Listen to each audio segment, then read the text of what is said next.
The resource curse, when Mother Nature gives you diamonds and oil, but you somehow manage to turn it into a hot mess. Think of it like winning the lottery, but instead of buying a mansion, you blow it all on beanie babies and questionable investments. Countries like Venezuela, sitting on oil reserves bigger than Kim Kardashian's social media following, still struggle with economic chaos and corruption. Meanwhile, South Korea and Singapore, countries as resource-rich as a dehydrated raisin, are doing backflips on the global economic stage.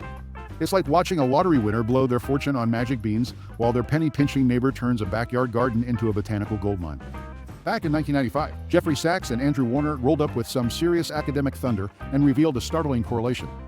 Having tons of resources often means you're stuck in an economic dumpster fire. Let's chew on the most glaring reason why. Governments in these resource-blessed countries often treat their treasure troves like personal piggy banks, leading to corruption so thick you could spread it on toast. A UCLA study throws light on how petroleum wealth often props up authoritarian regimes. Why bother taxing folks when you can just siphon cash from the ground, right? This way, leaders can avoid pesky things like accountability. Just look at Russia and the Middle Eastern oil oligarchies. It's a blueprint for how to entrench power, fatten the elite, and ensure the average Joe remains just that average, or worse. Inequality festers, social unrest brews, and next thing you know, you've got a civil war on your hands. 13 civil wars from 1980 to 2000 were resource-related, with the Angolan Civil War being the most brutal example. Picture this: 500,000 to 800,000 people dead, thanks to a gruesome cocktail of foreign interference and a scramble for Angola's oil and diamonds. Sounds like the plot of a particularly grim blockbuster, doesn't it? Then there's the whole over-reliance thing.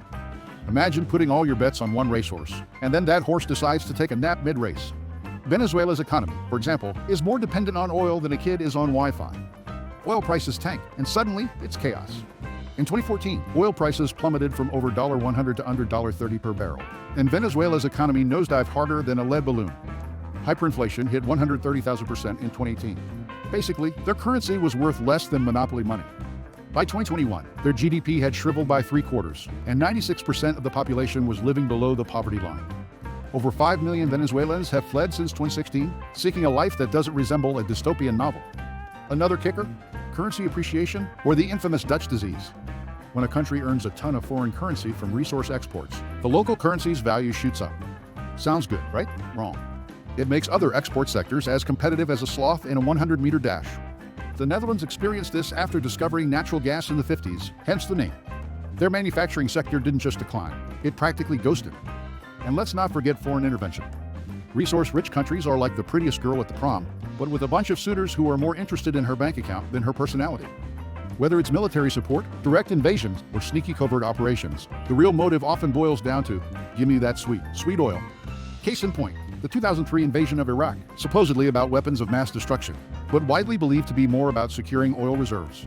The fallout: regional instability, the rise of extremist groups, and unimaginable suffering for ordinary Iraqis. The U.S. sanctions on Venezuela tell a similar tale. When Hugo Chavez, with his anti-American bravado, nationalized the oil industry in 2017, American oil giants like ExxonMobil were left holding the short end of the stick. In response, the U.S. slapped sanctions on Venezuela, a move that contributed to their economic meltdown and legendary hyperinflation.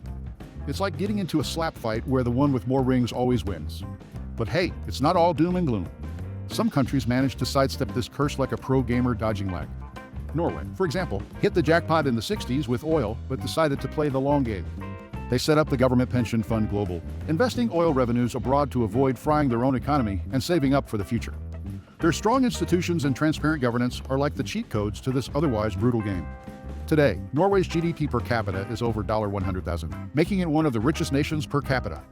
Other success stories include Canada, Australia, Chile, and Botswana, all of which have navigated their resource wealth with savvy economic policies and diversification.